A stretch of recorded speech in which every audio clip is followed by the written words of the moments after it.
Hi, everybody. Welcome to Cheer Chat. It's June. We're almost in the land of summer. I cannot wait.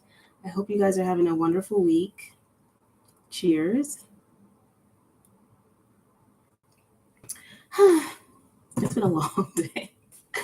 I'm sorry it's so late. There's just a whole get it together program, but I'm excited to hop on. I'm trying to be more frequent, but life be taking over, work be taking over. But today I launched the second part of my interview with Ray Cook from the Baltimore Ravens Cheerleaders. It's called Pocket of Sunshine. And as I was editing, I was just kind of in deep thought because it kind of hit me that it doesn't quite seem like just like the pro cheer space seems to include respect. Like, I don't know what the right word is. And I try to put it in my poll, like, do the pro cheer, like stunt teams, and there are very few of them actually, that exist in the pro space. Do they get enough respect? Is there enough visibility? Do we understand what they do, even like within our own community? I was guilty of like not understanding enough of it myself, which is why I went to Baltimore. Gosh, was that a couple years ago now? Gosh, crazy. Time goes by really, really quickly. But I did travel to Baltimore thanks to Ray's wonderful invitation to share tickets with me. And so I got to see an NFL game that involved a stunting team. They have their dancers, but they also have cheerleaders in the more traditional sense that do both partner stunts and like these crazy pyramids doing all of the stuff that you see on the Cheer Netflix special. And I know that there aren't, like I said, a lot of teams, but it just made me realize that this space probably used to be more cheer-like. And now, you guys all know this, it's kind of transitioned to being more focused on dancers. And it made me think of just kind of how this space has evolved. And it might seem a little more limiting for people who have that true cheer background in terms of the opportunities and the recognition in this space. So we're just going to talk about it a little bit, and then I'll share like the poll results and just some of the things that people wrote in that they thought might help the situation. So hold please.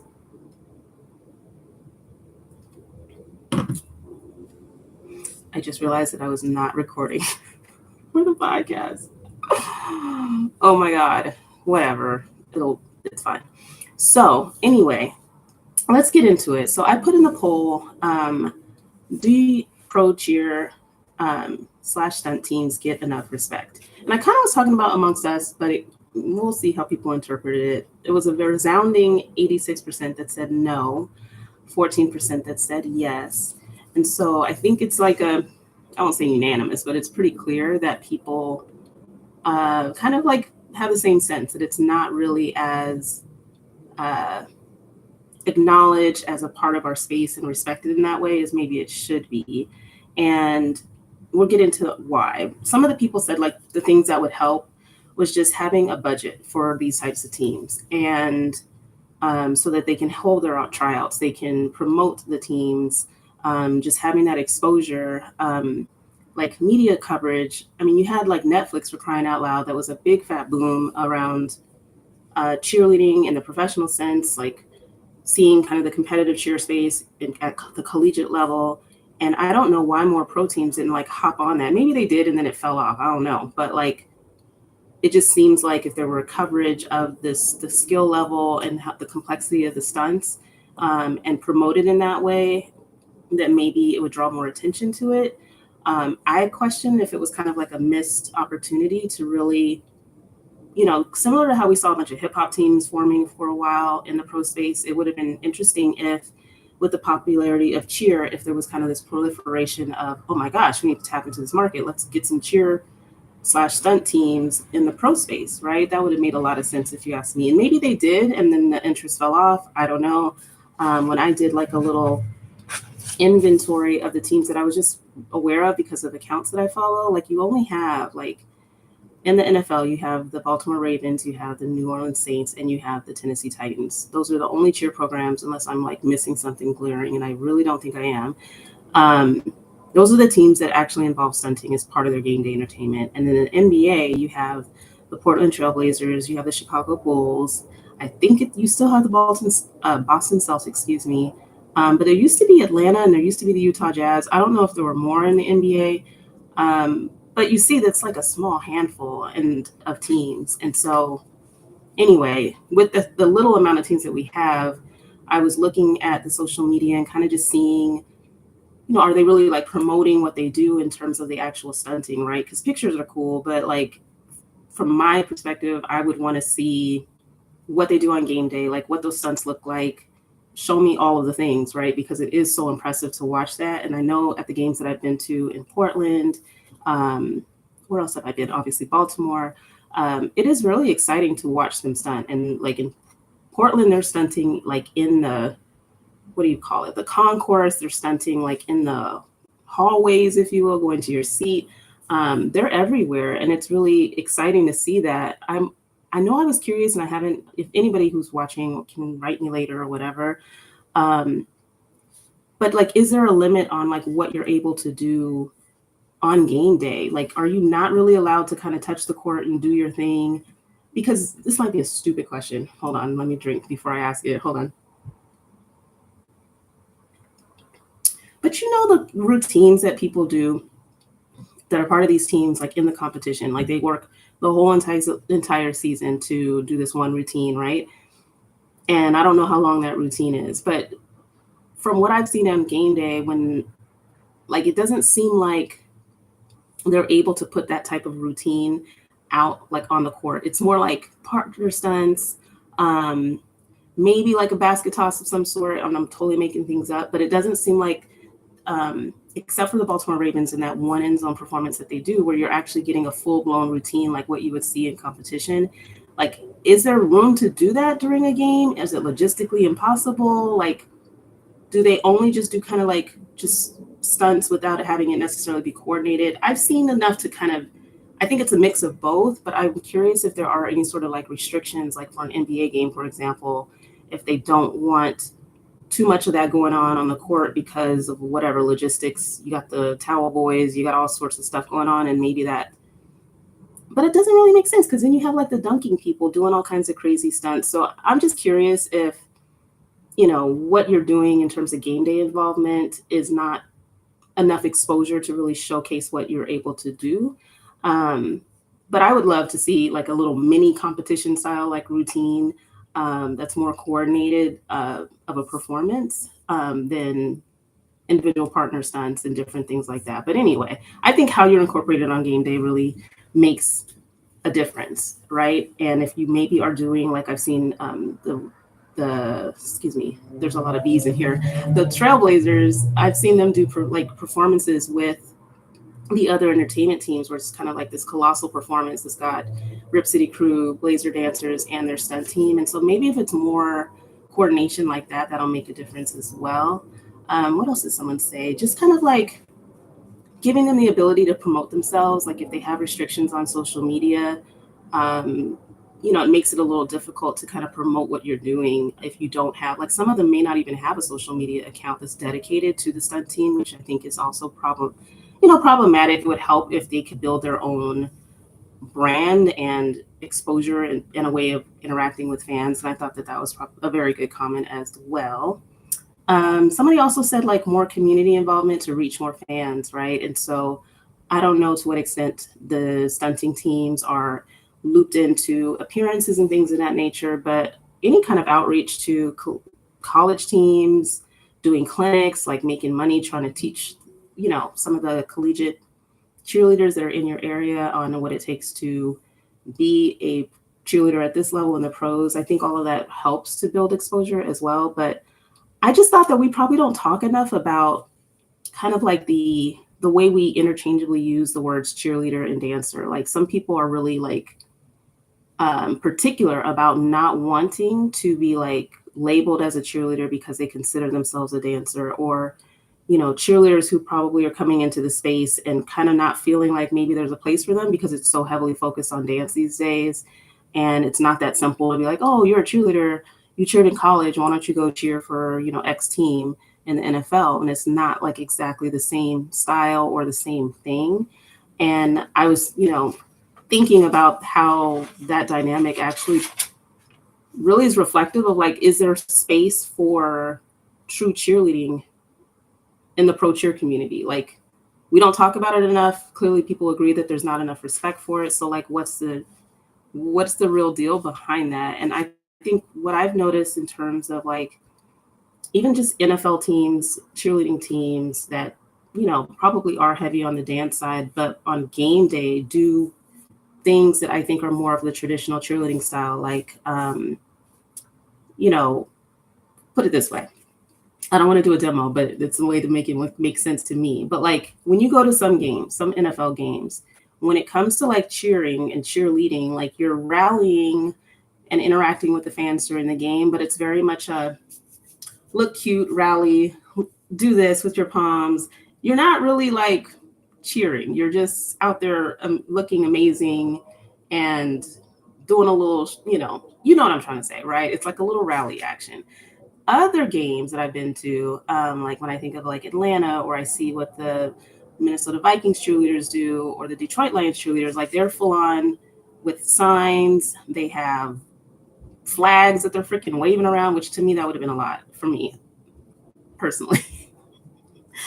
I don't need a flag, but a sign, yeah, I can handle that. But they actually interact with the fans. They have chants, they have fight songs, like the Dolphins cheerleaders have a fight song that they do, where they're actually behaving, I would say, more like cheerleaders, right, during the game. They don't just come out and dance and kind of like do the beautiful rally on the sidelines. They're actually like cheering. And there's, I would say that like it would be unfortunate for people who have like a more traditional cheerleading background, who maybe don't have the dance background, to have to kind of go through that type of learning curve in order to cheer at the professional level. Like, I wish that there was a little bit more of a mix of cheer.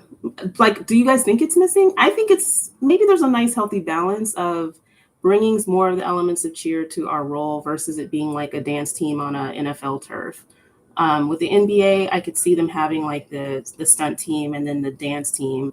But maybe it's just we need more teams. Maybe that's just the answer, so that there is more of a space that's created for like the traditional professional cheerleaders and stunters. I think, for everything to kind of stop at that one level that I don't know off the top of my head, like level 6 or something with All-Star. Like I wish there was more of a space in the pro cheer and dance space for people who have that true stunting background. I think it's a miss. It is really exciting to watch. I've been to games where they are doing that, and it's actually pretty dope. And I get nervous because, they're doing it anywhere and everywhere, like on concourses, like, you're already high up at like the 300 level and you're doing all these stunts. Like it's exciting and exhilarating. The fans really do seem to like it. So I'm just curious if we just need to see more of it or need more teams. But I think there's room for both.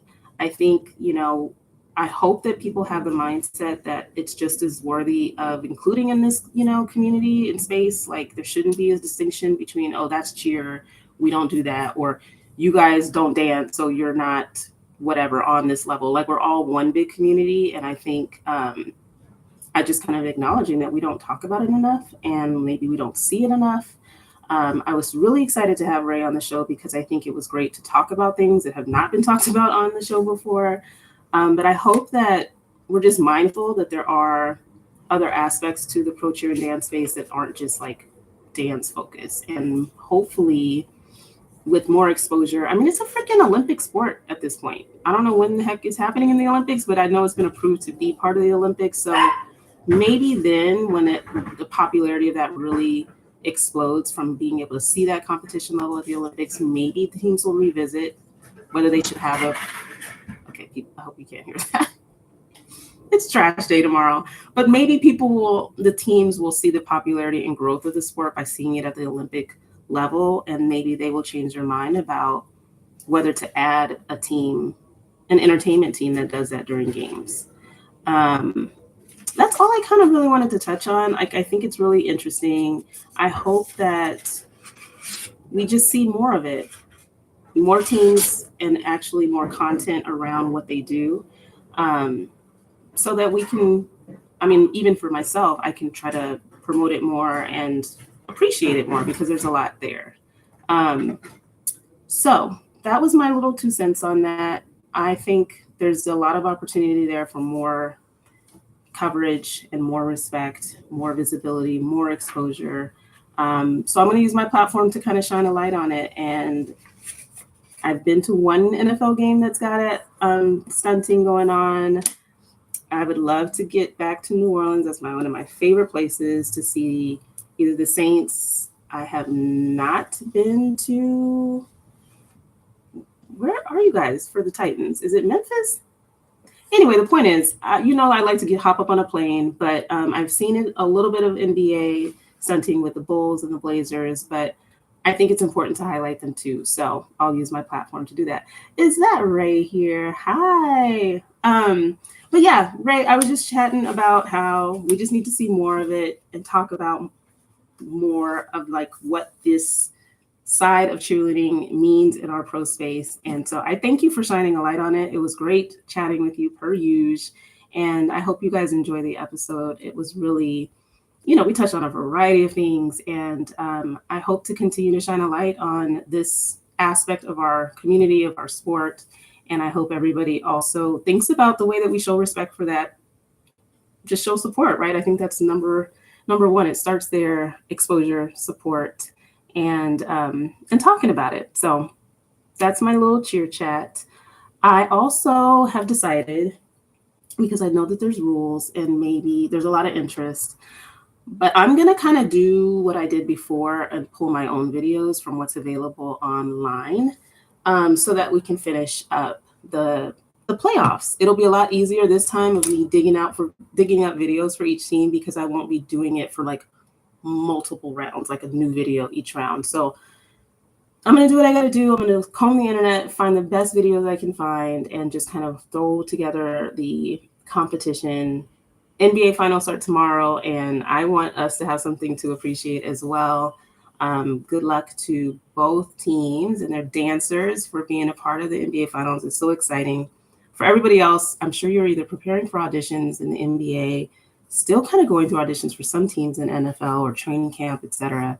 But let's just play. Let's do our own playoffs. I will dig up all the videos. We'll start on Monday, and that's just what it is, right? I mean, I think it'll be fun, and I'm looking forward to it.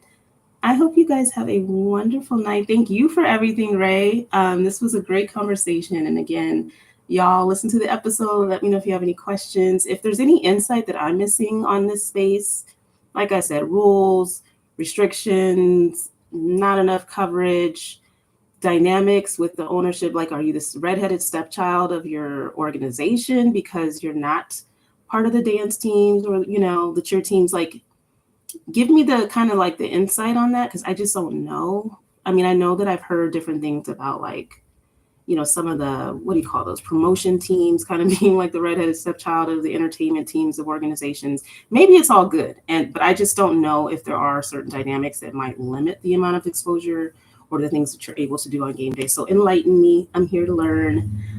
But I enjoy talking to you guys. I hope we can keep the conversation going. I'm going to enjoy the rest of my rosé and enjoy the finals and start digging up videos. Let me know if you change your mind. I know people have been busy, but I'm excited for you guys to see these routines. They're so freaking good. So we'll play our own playoffs.